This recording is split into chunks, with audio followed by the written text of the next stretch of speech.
So you're going to get the little message that asks you or asks you to confirm that you know you're being recorded. And with that, we'll go ahead and get started. Thank you very much, Dr. Woolley. Good evening, everybody. Thank you for joining us.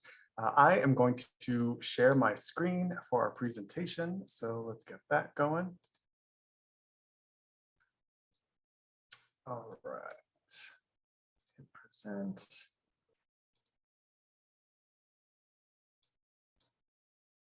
Okay, it looks good on my end. Helen Ann, do we have liftoff here? Awesome, thank you.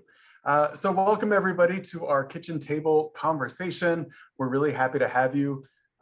Please, we invite you to take a pre-survey as we get started with our conversation. You can take a photo of the image on your screen for the QR reader, or I know Helen Ann dropped the link in the chat, and we will move forward from here. As Dr. Woolley said, my name is Michael Dunn. I have been working at the college for 6 years now. I've been the Title IX coordinator for that entire time, and I've taken on a new role last year working within our division of inclusive diversity, equity, access, and accountability, which includes the Title IX office, among others. And I'm really happy to be here with my outstanding colleague, Helen Ann Lawless. Hi, everyone. My name is Helen Ann. I'm the Assistant Director of the Title IX office, and I've been with the college since summer of 2019, doing these conversation with parents, or one of the first public-facing sessions that I did when I started this position. So conversations will always be near and dear to my heart. And the work that I do is centered around preventing and responding to sexual violence on campus. And so Helen Ann and I work with a lot of folks on the Title IX team, from offices in student affairs, public safety, the wellness center. And one question that comes up is, what the heck is Title IX? What are you talking about? Title IX is the federal law that prohibits discrimination based on sex at K through 12 schools and colleges and universities. And so our work is focused on prohibiting sex discrimination in all aspects of the college experience. And a large portion of that is addressing issues relating to sexual violence. And so we do a lot of work to prevent sexual violence, to raise awareness of these issues, to teach bystander intervention skills, and to make sure that we have the appropriate policies and procedures and systems in place if and when incidents of sexual violence occur. And so the goal of our kitchen table conversation is to give you the tools you need to have some of these really tough but necessary, essential conversations with your students, your kids, your loved ones, before they come to campus this fall. So moving forward here, and today was actually an interesting day in the world of Title IX. The Biden administration released about 70 pages of new questions and answers about how schools should be interpreting the Title IX regulations. And so this is an issue that's really big on the national stage. It's really important in our community, and we will continue to really strive to do the best we can, aligned with federal laws, state laws, and our ethos as a community. And just a few housekeeping notes about Zoom real quick. I know it's been an absolutely wild ride this past year and a half, so most of us are already probably pretty familiar with Zoom, but just going in chronological order, there's an arrow pointing to we welcome you if you feel comfortable turning your camera on and being in community with us that way. But there are also other ways to participate, going to the participant section and then clicking the raise hand feature, or using the chat to engage with us, because there will be some opportunities for discussion as we move forward.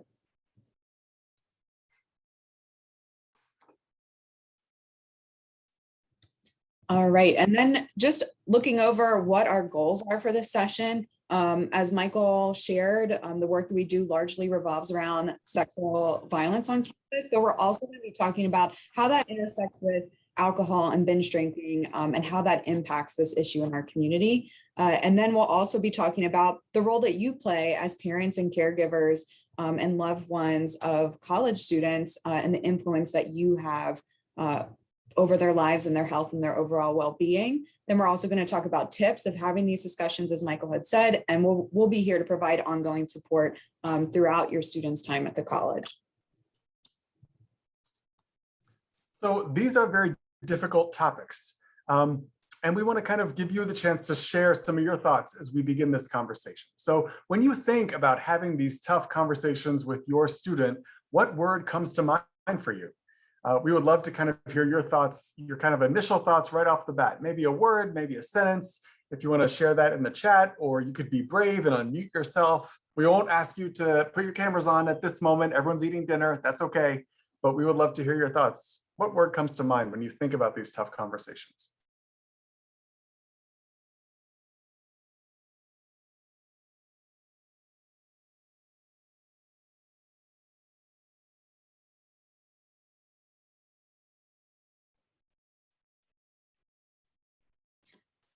I can also jump in a little bit while maybe people are thinking. I know a lot of the times when we talk to parents, there's like a nervousness around approaching this issue, and especially because a lot of times these are very intimate and delicate conversations, and they can be really hard to navigate, especially because when you're talking about someone that you care about and knowing that this is an issue that can impact their lives. I think that also adds a layer of complexity to discussing an issue like this.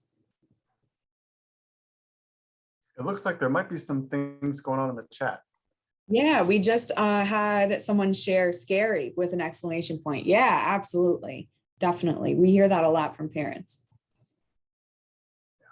And we totally understand that fear, and we encourage you, stick with us. We want you to leave this conversation feeling empowered and ready for these talks. Yeah, and then we also had other folks sharing in the chat, feeling anxious around having these conversations. Yeah, I'm sure there's a level of feeling, am I saying the right thing? Am I covering everything that I need to cover? And to reiterate what Michael said, you don't have to do it all in one go. These can be ongoing conversations that develop and grow and build off of each other over time. And also, we got your back. We're going to talk about resources that you can put in your toolkit and have with you to build these really important conversations. And thank you for being brave. We appreciate you putting yourself out there in the chat and joining us in this conversation and this dialogue tonight. We're going to move forward, and we want to take, okay, good. Here we go. We want to take a moment to talk a little bit about our education, awareness, and prevention. So Helen Ann. Yeah, so the good news is not only do we do programs like this where we're talking to parents and caregivers and loved ones in students' lives, but we're also having ongoing conversations with your students about these topics. Right now, there's an online training program that students should be doing between now and August 1st. We'll talk more about that at the end, that talks about sexual violence prevention, that talks about alcohol use and binge drinking from a preventative lens. And then we'll be talking to them again in person in orientation. So again, we're having these multiple contacts, and building off of that, we also do programs around bystander intervention, as Michael mentioned, empowering your student to step in when they see a risky situation, trying to help a friend or another peer on campus. And then we also have a bunch of other programs throughout the year with national organizations like One Love, A Call to Men. And then we do National Observance Month events like Domestic Violence Awareness Month in October and Sexual Assault Awareness Month in April. And all of those are jam-packed with a bunch of prevention opportunities, in addition to all of the kind of bite-sized messages that we share on social media.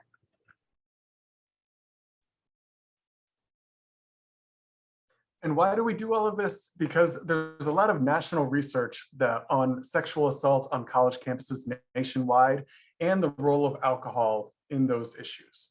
And so to provide a little bit of context and background for why we put on sort of the wide array of programs and initiatives that we do, Helen Ann is going to walk through some of that key research. Thanks, Michael. Yeah, exactly as Michael said, this is a big issue nationwide. You can see the stats on the screen. We know that 1 in 2 trans and non-binary students, 1 in 5 women, and 1 in 16 men experience sexual assault at some point during their time in college.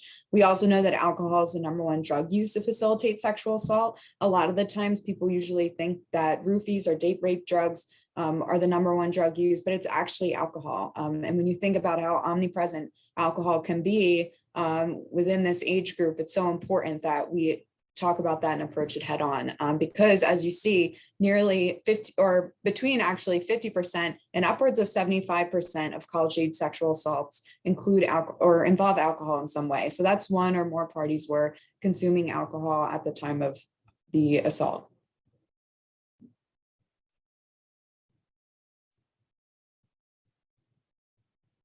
We also know that most survivors of alcohol-involved sexual assault knew their attacker in some way, connected to their social network, whether it be someone who lived on their floor, someone they went to class with, a friend of a friend, and things of that nature, which makes it really complicated. We'll talk more about reporting rates in just a second, but that in and of itself can lead to someone not wanting to report what happened to them, a fear that that could undermine their social network.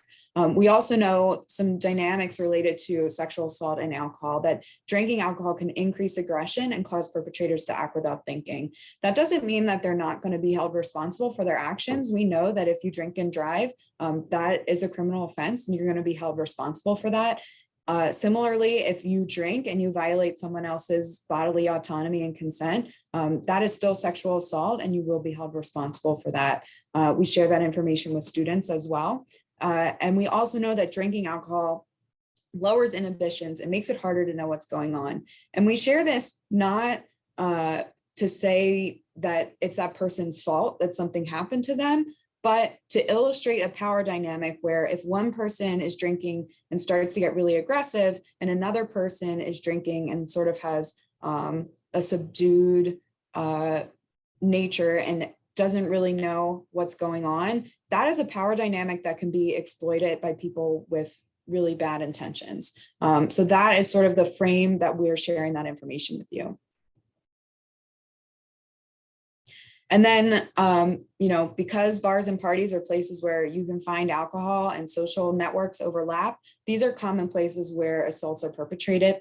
As I was talking about earlier, survivors of alcohol-involved sexual assault often don't seek help, mostly because they fear being blamed. There's unfortunately a lot of really negative and harmful messaging around victim blaming in our society, and that really deters people from coming forward and seeking support. And we see that pans out to less than 5% of college-age sexual assaults are reported to the authorities. The authorities here, we're namely talking about police, but we see that trend even in our office as well.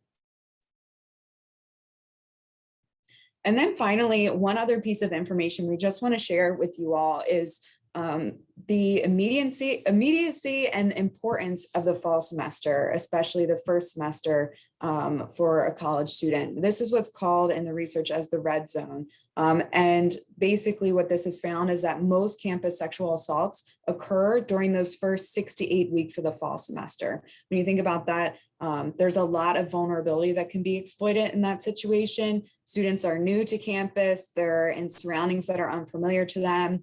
They might not have a robust social network just yet. And all of those, unfortunately, are dynamics that can be exploited, as we were talking about earlier. And because of this, first years are actually 2.5 times more likely to be assaulted by someone than their upper class peers, students who maybe have been at the college for longer. We also know that nationwide, the week of Halloween is particularly high risk. It falls squarely in the red zone. A lot of times there are parties around that time of year, and we are very intentional about specific messaging catered towards Halloween and preventing sexual assaults during that time frame because of the risk. I'm going to toss it back over to Michael. Thanks for giving me a second to unmute. In addition to those national statistics, we know that COVID-19 has created other social dynamics that are affecting our students' social lives and social environments. This article came out in Inside Higher Ed last summer, but the points are still relevant today as we head into a new academic year. And the authors of this piece in Inside Higher Ed highlighted the fact that students may have missed out on some milestone experiences like prom, hanging out over the summer, that could have exposed them to alcohol or sexual intimacy in a more incremental way before they come to campus. Folks may be feeling isolated and eager for a physical connection. They may feel pressure to make and maintain new friends. They may want to make up for lost time. And so we see that there could be a potential for a surge in experiences that are exaggerated in intensity. And that means that Helen and I and all of our colleagues and peers on campus are looking to think about how can we build and create the most protective environment we can, knowing that this is going to be a fall semester unlike any other. not only do we have those social dynamics affecting first year and incoming students, which are so shocking and concerning, we also have the pandemic as well. And so we've given you this kind of backdrop of the data and the statistics. How are you feeling about this? Let's take a pause. And this is kind of a scary moment in this conversation as we look at the data, but before we start kind of talking about tools that you can use to talk about with your student. But how are you feeling? What's your reaction? We'd love to hear from you.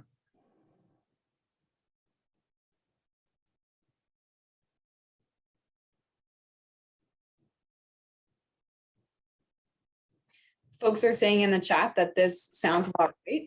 It aligns with their understanding of kind of college culture or climate nationwide about these risks and these issues. Thank you for sharing that. Yeah, and I'm glad that kind of reflects to me that as a society, we are normalizing this conversation and we're able to talk about things that used to be taboo that people may not have discussed 10 or 20 years ago in the same way. Yeah, and then we have someone else in the chat who's a parent who said that they are surprised that less than 5% of college-age sexual assaults are reported to authorities. Yeah, that is a pretty stifling number and very, very disheartening. And I think that really is a reflection of these sort of pervasive social norms or attitudes around this issue that hopefully are changing, which makes it so important. We're going to talk about more of being an accessible person that your student can go to and feel safe talking about, as they have right throughout their entire lives. They look to you as such an important resource person, but making sure we're being mindful of what we're saying or how we're reacting to different scenarios that may come up in the news or in TV or media, because the students are watching, right? Like they're going to remember how you react to different things, and that will determine whether or not they feel comfortable coming to you.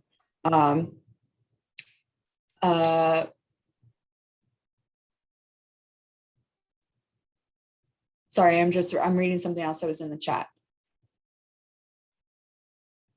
Oh, okay. Yeah, and also, and related to the less than 5% reporting from the same person, that there may be a spectrum when it comes to the thought of, is this worth reporting? That's something that we hear a lot, is everybody questions their own experience, right? And I think it's important to remember too, that to reassure people what happened to you, especially if they're coming to help, to either to you or to us or another campus resource for help, is to remind them that, you came to us for a reason, right? Something in your gut is saying that something is wrong, something bad happened.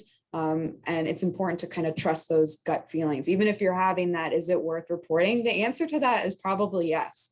And again, expanding our social conscious and awareness of what constitutes sexual violence, what constitutes a sexual harassment, so that we kind of normalize these discussions and normalize that it's okay to reach out for help, or building trust in community resources to make a report. But yes, I agree. Also, the dynamic of authorities there when we're talking about police and the criminal legal system. Yes, I agree. And, I would add too that in our annual climate survey data, we consistently see that some people don't come forward because they're not sure it's worth reporting or that it should be reported. And we want everyone to know that they can always come forward and we can help connect them with resources, right? Whether it's at the counseling center, whether it's helping with accommodations they may need for class or housing or work or anything else, we can always help people get whatever support might be right for them at that moment. And that coming forward and making a report to our office doesn't begin any kind of formal investigation or any kind of formal adjudication process, without that person wanting to do that. And so we want folks to know that they can come forward and seek help, even if they don't want to share detailed information with us or pursue any other options, right? We're here to provide support and to make sure that we have fair, consistent, thorough processes to do those investigations if and when that need arises. Okay, thank you. These are such excellent insights. All right, so as we were kind of talking about, or I alluded to earlier, and Michael just talked about our campus climate survey. So we gather information from our student population about this issue. And what we've learned is that you know, these are the top folks that our students turn to seek for help after an assault or sharing about their experiences with them. And consistently across the years, parents and guardians, you all make the top of that list, right? And frequently you're tied for the top 2 spots. And so that I think is really powerful and really underscores the importance of why we're doing a session like this today, because you're their person, right? Like you're who they're going to turn to when they need help. And along similar lines, we also know from a research perspective that being connected to a trusted adult, which is you, actually protects your students against sexual violence. And so that is such a key piece here too, that your relationship protects your student from experiencing and perpetrating sexual violence. So what we're asking you to do is to talk to your kid, your student, about your family's values and expectations around alcohol, relationships, sex, and consent. All these really difficult, really important topics. It's very important that you communicate with your loved one your own thoughts about this, right? And your thoughts as they transition to a new chapter of their lives. And so for the remainder of our conversation and our time tonight, we're going to talk about some resources and tips that you can use to begin and have these conversations. Before we do that, what's the hardest part of talking to your student about these topics? In your experience, or what do you think is the hardest part?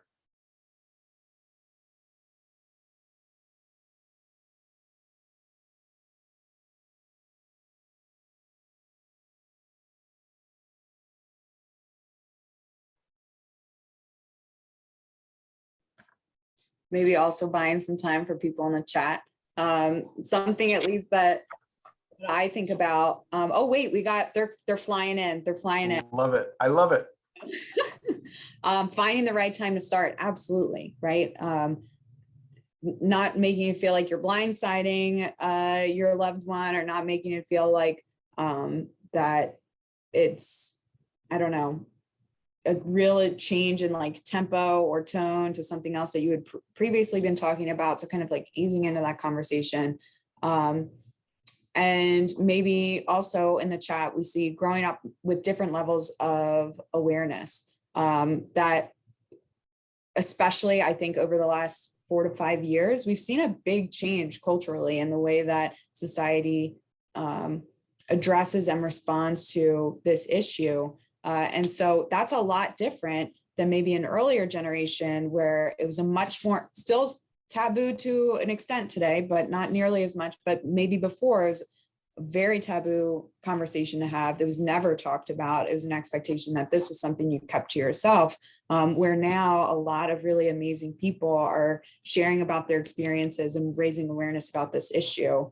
And so how do we kind of tap into those differences and what students today are being exposed to versus maybe what y'all have grown up with or experienced in your own lives? All these comments really resonate with me. I'm the father of 3 kids. My oldest is 11, so we're not dealing with college stuff yet.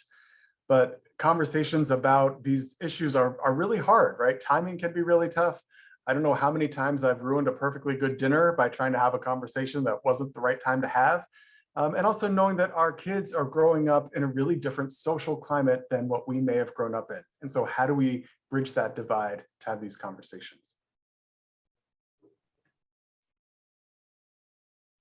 All right, so now really getting to the good stuff, right? Talking about the resources that are available, talking about different tips and ways to approach these conversations, the actual how of making these happen. And so it's important to remember that you're not alone in this, right? And we don't expect you to do this alone or to do this in isolation. And so we're just sharing here about our resources available on our website. We encourage you to explore everything on the website, whether it be our campus policies and procedures, the prevention work that we do, different messaging that we have on there.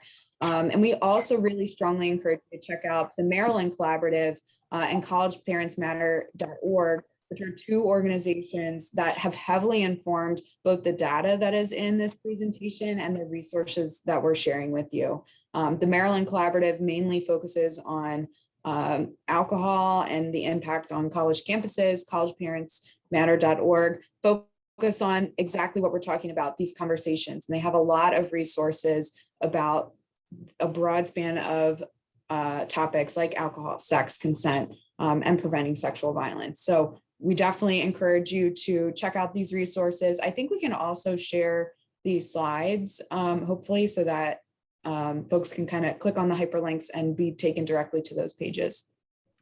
I was going to ask too, Dr. Woolley, could we ask you to maybe drop these links in the chat just so folks can have them this evening?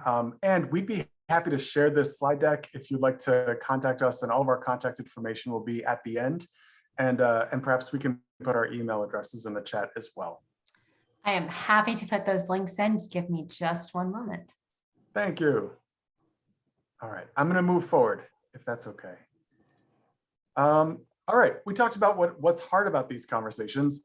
The flip side of that coin, what tips do you have for approaching these conversations? What have you found works well, actually, when you are engaging in conversations about alcohol and sex?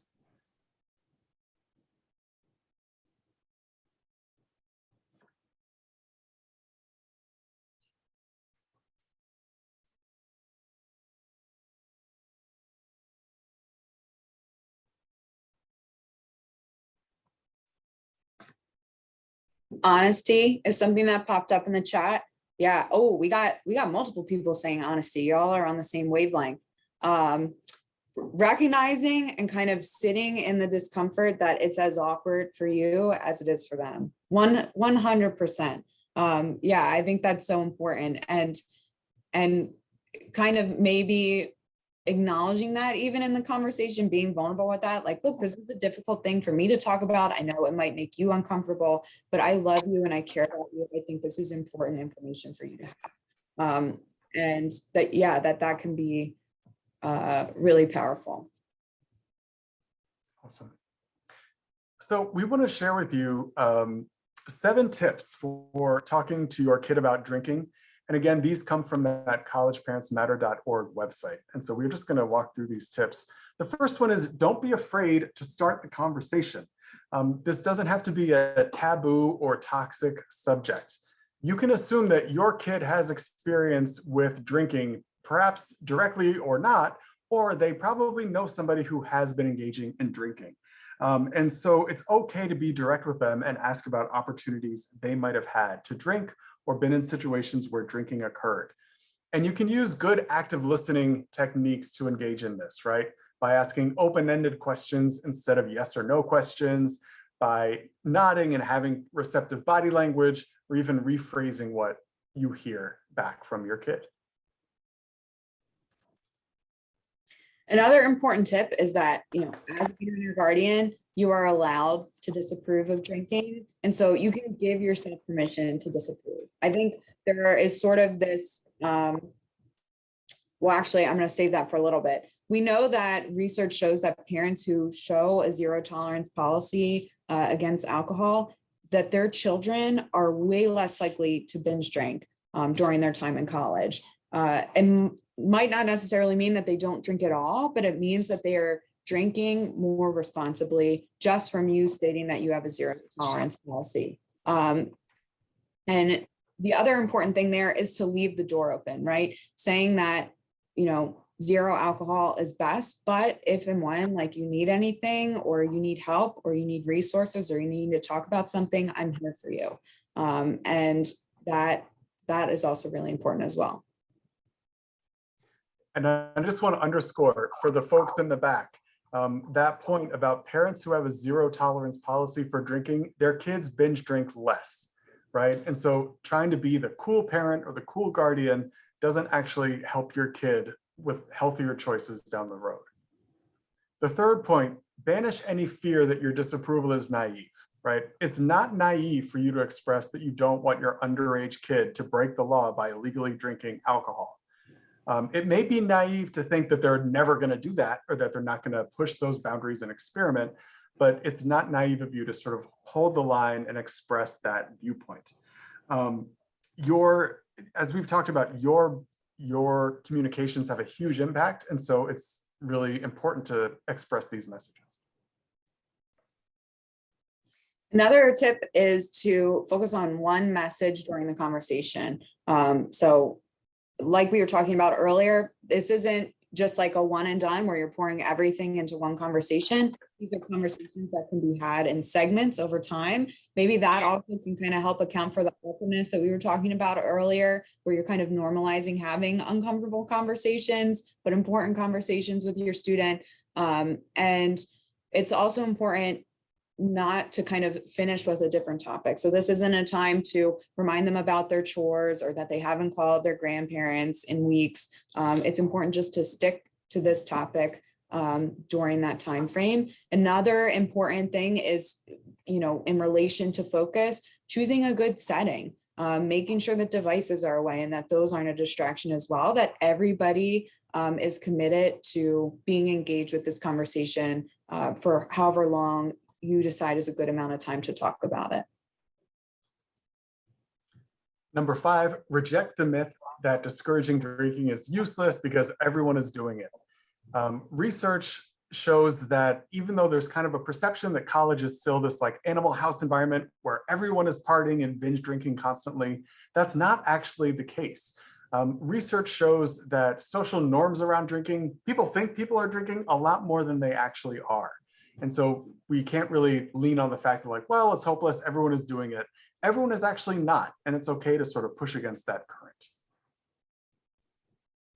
And then finally, I am a broken record. It's so important to make this communication a regular activity. We also know from the prevention world, right? Like a one and done prevention workshop is not going to be enough for these issues, which is also why we're reaching out to you, right? We need your help. The more contacts that students have engaging in this issue, having it over time, having it build off of previous conversations, that's going to enhance their ability to prevent sexual violence in their lives and supporting their peers, protecting themselves, protecting others. All of that comes from having these conversations over and over again on a regular period. And also, I would say in college, something that was helpful for me is it was expected that I had a regular FaceTime with my parents on Sunday nights, right? And having that schedule can be really helpful to build and to just check in and say, hey, how's it going? Like, how was the weekend? Those are really easy ways to get engaged and in contact with your student, even when they may be away.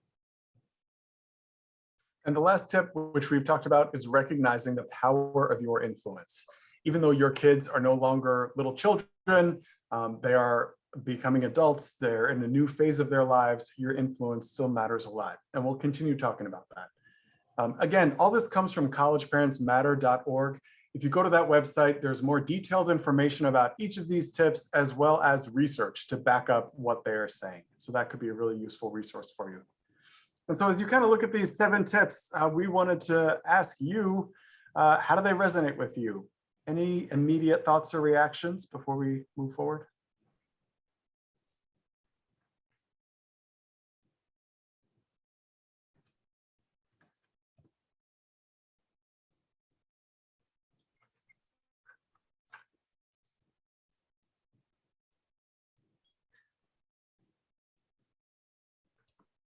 Since we're, oh, sorry. So I was going to say, since we're such a small group, I'm going to pose a question. And as I said in the chat, my daughter is just a little bit older than Michael's, but I'm already thinking about these things. How do you handle a kind of feeling of hypocrisy, right? If you sometimes drink alcohol and you're telling your kid that it's a zero tolerance policy, which I totally buy the research, right, and the impact of that. But how do you manage that if they know that, Saturday night at dinner you have a glass of wine or what have you? That is a great question. I would welcome any thoughts folks may have. I think A, you are over 21, so it's a different story there. Well over 21. Yeah, and B, I think the honesty is really important too. And I'm I think it's okay to say to your kid, look, I don't want you to drink. When I was under 21, I actually did drink. I had a few hangovers and a few nights I would not want to repeat. And I don't want you to go through that experience, and I don't want you to drink. If you do, you can always call me and I will come get you so you don't have to drive, and I will hold your hair when you're throwing up in the toilet, but I want you to avoid that experience. And that's not an easy needle to thread, right? But we got to do the best we can. That's very helpful. Thank you. I would love to hear from others though. That's just my opinion. What do folks think? That's a great question.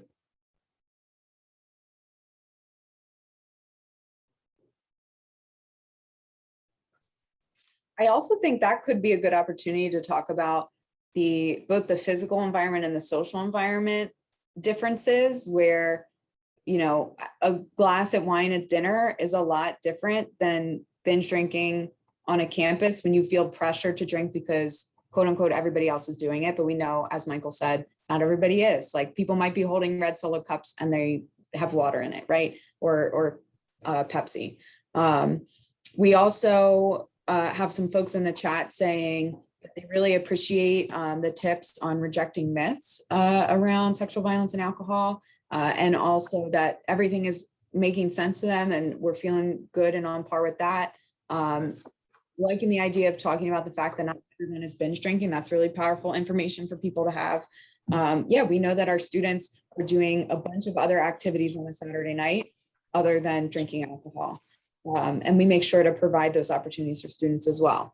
As far as the hypocrisy question, we've got a parent saying, I don't feel like a hypocrite because we model appropriate drinking. Exactly. A little with dinner and not too much, knowing when to stop. Yeah, that's awesome. And then we have someone else in the chat encouraging open communication and minimizing the lecturing is a good tip and something maybe that has resonated with this person. Yeah, I think with the lecturing thing, yeah, I think that's so important. Maybe something we didn't touch on a little bit. It shouldn't just be you talking, right? It should be you sharing the information and resources that you have. And then similar to how we are in this presentation, pausing every once in a while and saying, you know, how does that sound to you? Like, how does this sitting with you? What are your thoughts? What questions do you have for me? And making sure that it's a bi-directional conversation and not just a lecture, as the person in the chat points out. So thank you so much for raising that. And Helen, that's a great segue into this next thing we want to share, this next chunk of content, which is about what you can say and should not say when you're having these conversations. So let us start with what not to say. Here's some things you don't want to say in conversation with your student, right? Getting drunk at a party or a bar can cause you to be sexually assaulted, and you should know better. Obviously, that is kind of a victim blaming statement, and it's going to really close the door to communication. And it kind of shows that you may not be someone that a person would feel comfortable coming to, right? Should they find themselves in that situation. Again, second quotation here, a person who is sexually assaulted when they're drunk is at least partly responsible because they put themselves in that position. In all of our communications with our campus community and our students especially, we emphasize that there's only one person responsible for sexual violence, and that's the person who perpetrates it. If someone experiences sexual violence, what they had to drink or not drink, or what they wore or didn't wear, or where they went or didn't go, none of that matters, right? When we drink a lot, we're not inviting people to assault us. If I have a lot to drink, I'm not inviting other people to cross the boundaries that I've established. The only person responsible for doing so is the person who perpetrates it. And that's a message that we share with you because we want to be consistent in what our students are hearing at home and on campus. Thank you so much for that, Michael. And really similarly, going off of the other two quotes that we saw on the other pages, well, what did you think was going to happen if you went out and you got drunk like that? And also, if someone's drunk at a party, then they're asking for whatever happens to them. And exactly what Michael said, the only person responsible is the person who perpetrated it. And I also think it's important to reflect here. Wow, I totally just lost my train of thought. That's okay. I'll get it back eventually. But the other thing is it's important also to not say something at all. I think making sure that there's an open door to this conversation, knowing that you're an accessible person to talk to. We're going to talk about the positive tips in just a second. And hopefully while we're going through that, I think of what I was going to say, because at the moment I was like, this is so important. I need to talk about this. And then it was just gone, but that's okay. Summertime brain. Oh, and just like that, I remembered it. Okay. So so I think it's also important to remember that, when we're talking about these what not to say things, we know that it's a natural instinct for folks to think, this is a really horrible issue and a really horrible incident that impacts people's lives. And I think it's a very human reaction to try and distance ourselves from that as much as possible, of saying that would never happen to me. I would never put myself in that situation, and really trying to, again, create distance between an alcohol-involved sexual assault and your own personal self. But again, it's really important to remember that this is not about what the individual who was harmed could do to prevent that hurt, but really the power that was exploited of the person who caused the harm and the responsibility that they had in causing the harm. And so that's why we kind of share these talking points with you, to make sure that we're staying on similar talking points, consistency, when we get to the positive tips, to make sure that our students are hearing the same positive messages over and over again. Helen, and I'm really glad you raised that. And I want to add too, as parents, we screw up all the time, and we often say things we might regret. And so if you find yourself saying a statement like this, because this issue is so difficult, because you may be feeling so upset, it's always okay to go back and say, you know what, that thing I said before, I shouldn't have said that. It wasn't fair to you, and it's not true. And I'm sorry, and I love you, and let's talk about it. Give me a hug, right? It's okay to say that. So we want to kind of pivot though from what not to say to things that you can say, and kind of points of entry into the conversation. So let's go in that direction. This is my favorite part, because we get to talk about pop culture and the media, which I'm really passionate about, and how it intersects with these topics. But, thinking about, well, when do we even start this conversation? How does it even come up? Watch any modern television show, right? You're going to see examples of unhealthy relationships or sexual violence or sexual harassment. And you can say, well, what do you think about this couple on TV?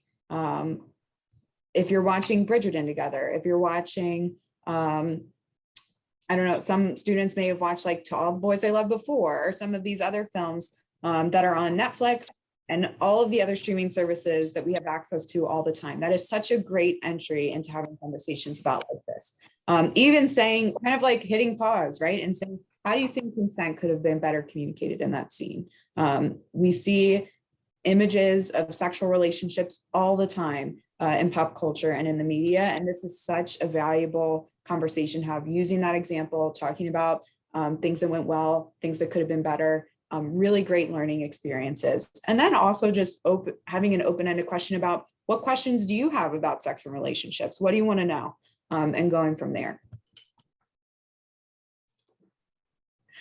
In addition, you can ask really direct questions, right? What have you heard about sexual assault and alcohol at school? Or I heard alcohol is involved in about half of sexual assaults among college students. What do you think of that? Or both people need to agree before hooking up, whether that means making out or something more. How do you think alcohol affects that? After your kid bursts into flame from hearing you say hooking up and making out, you might be able to have a good conversation, right? As awkward as it may be. But again, as we were saying before, it's all about asking questions and opening that door, and not lecturing, but creating space for conversation. Some other important questions to ask your student is, getting to think critically about what they would do in a certain situation. So what steps can you take to ensure that you're respecting other people's boundaries around sex? Really having an in-depth discussion about consent and what that means, and making sure that everybody is agreeing to any sexual activity before it happens. And also reaffirming the message that regardless of what someone might say, you don't owe anybody sex, right?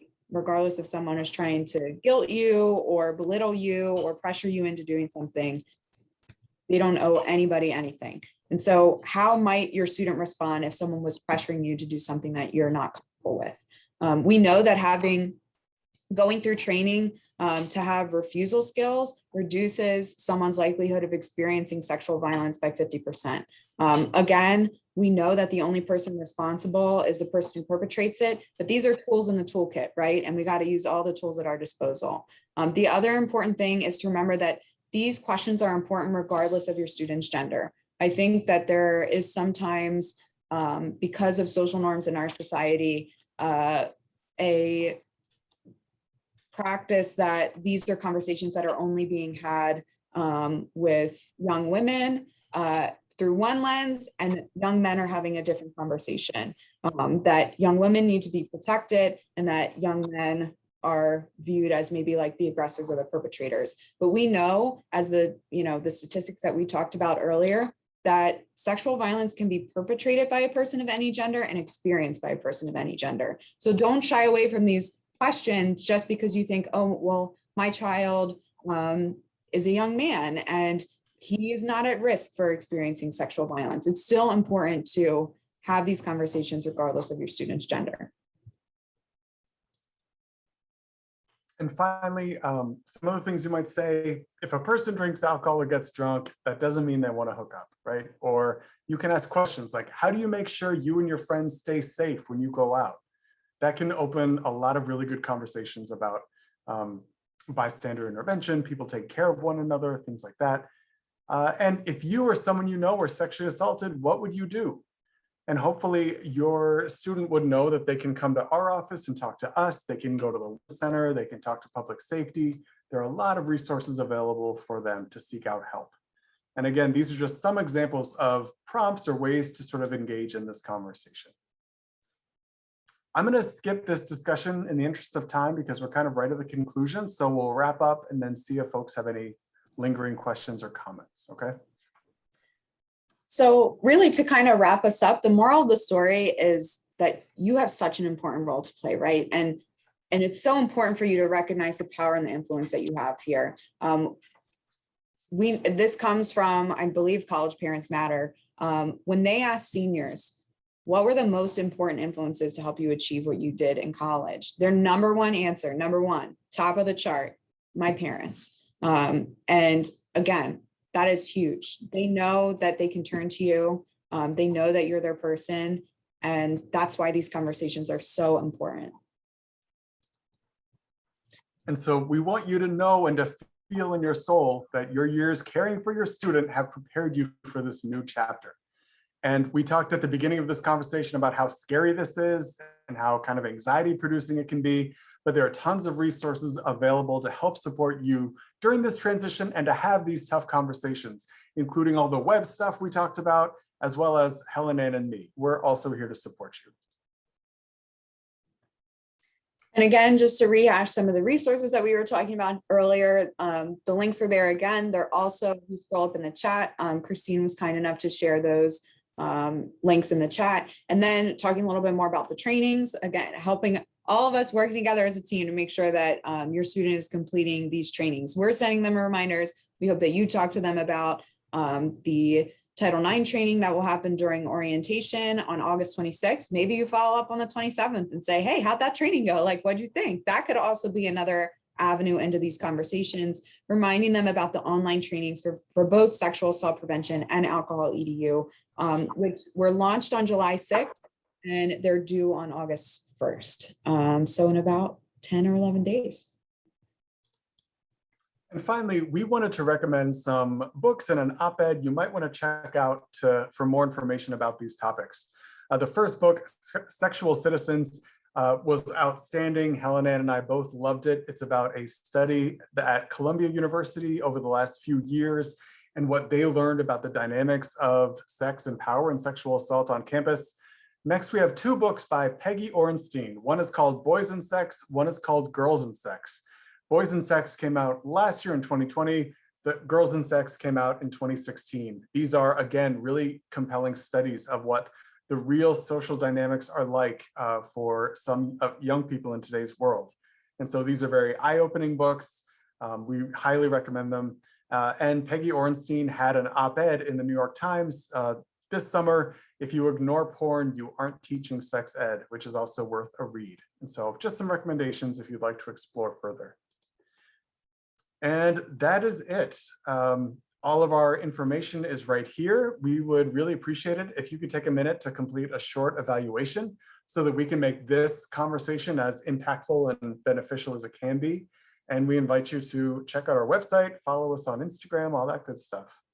And we'd love to open up the floor to hear from you if you have any questions or comments. And I'm going to stop sharing the screen at this point if folks have all the information they need.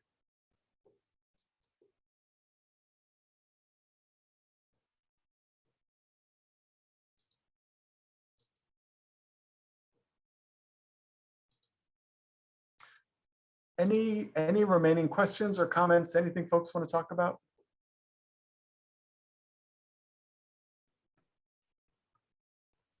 We're getting some love in the chat, folks saying thank you, and this was awesome. Thank you all.